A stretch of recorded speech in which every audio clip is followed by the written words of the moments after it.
హైకోర్టుకి వెళ్తే హైకోర్టు అదే చెప్పింది. కానీ ఆ రోజున ముంబై చేసాం మనం, వార్తలు రాలే.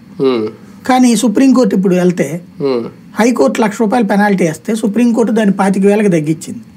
కేసు మాత్రం కొట్టేయనని చెప్పింది. తద్వారా ఇప్పటంలో చేసింది పచ్చి మోసం అనేది తెలిసింది.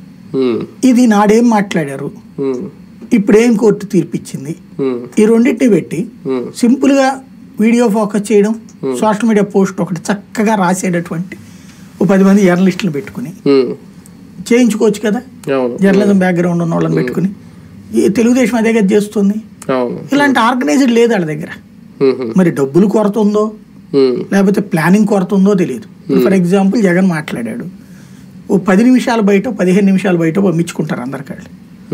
అది ఎవడికాడు విని కట్ చేసుకోవాలి. ఏ ఛానల్ వాడికి తీరుకుంది, ఏ పేపర్ వాడికి వాళ్ళు స్టేట్మెంట్ పంపిస్తారు.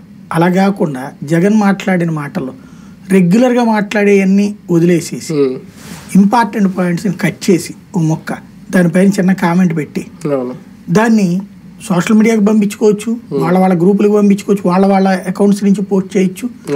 ప్లస్ దాన్ని వాళ్ళ స్టేటస్లో పెట్టుకున్న, వాట్సాప్ స్టేటస్లో పెట్టిన, ఫేస్బుక్ స్టేటస్లో పెట్టినా నడుస్తుంది. అలాగే ఆ యూట్యూబ్ షార్ట్స్ లాంటి వాటిలో పెడితే రొటేట్ అవుతుంటుంది. కానీ చేస్తున్నారా ఇది? చేస్తున్నారు. ఇది ఒక 5% 10% జరుగుతుంది. కాబట్టి ఇట్లాంటిది ముందు అసలు దాన్ని ఎలా నడపాలి అనే దాని దగ్గర ఎవరికో అప్పచెప్పేసి వదిలేసుకుని కూర్చుంటున్నారు. ఎప్పటికప్పుడు